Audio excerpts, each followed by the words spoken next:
Hello everyone, good day. This is Aligning with Your Vision Part 2, and in this episode I'm going to be talking about maintaining the right heart posture in actualizing your vision. So for you to actualize your vision, you must have a right mindset. You must have a right heart posture, and one of it is passion. In the previous video, I mentioned that the vision that God has given to you, which I describe as your work, that every wisdom you need, resources, skill, ability, the grace of God will rest on it because the blessings of God is on it. So you don't have to struggle in actualizing that vision, that assignment, that mandate, or that work that God has given you based on the particular sphere that He has placed you over. So for you to align properly with your vision and bring it to reality, you must have a right heart posture, and you must be passion driven. That's the key thing I'm going to be talking about here. You must be passion driven.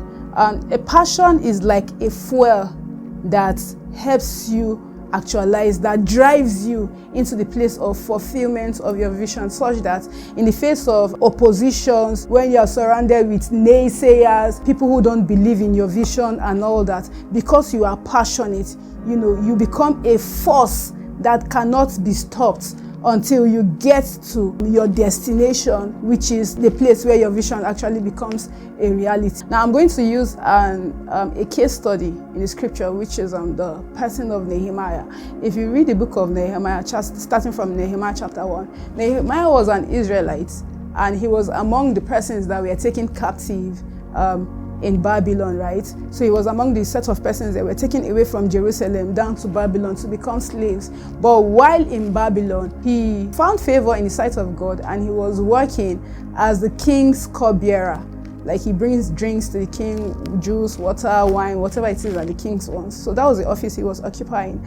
But despite the fact that he was working with the king at the king's palace, he still has a heart for Jerusalem, which is the land of his nativity. He did not forget home. He was still passionate. So he had an opportunity to talk to someone one day about what was going on in Jerusalem. And he asked, how is it with the people over there? And he was told that the walls of Jerusalem were broken down and their gates burnt. Upon hearing that, he was sad. He was not feeling good about it.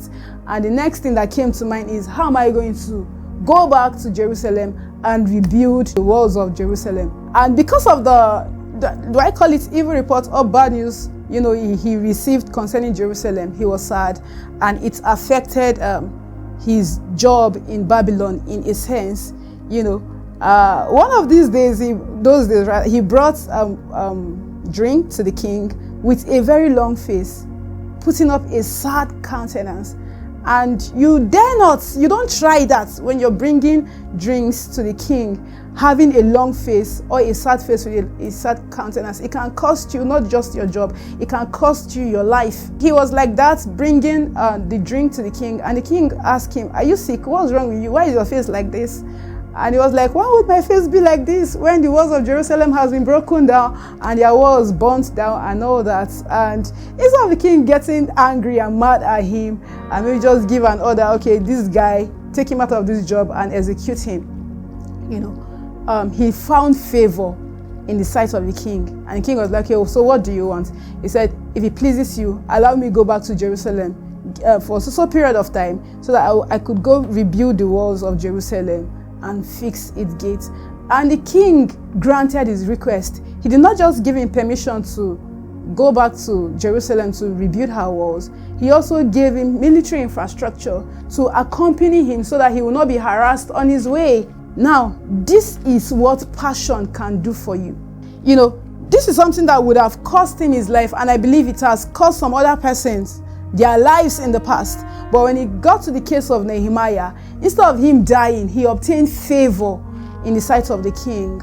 And because of him doing that, there is these guys called Sanballat and Tobiah. When they heard that he wanted to go and do this, back to Jerusalem, they laughed him to scorn because they felt that was nearly impossible. But because he was passion driven, he continued moving with the vision God has placed in his heart. They saw that this guy was unstoppable. And upon reaching Jerusalem, he went to observe the land, observe without saying anything to anybody yet. Made his observation, and when he found the people that he was going to work with, he started talking to them about the vision that God has placed in his heart.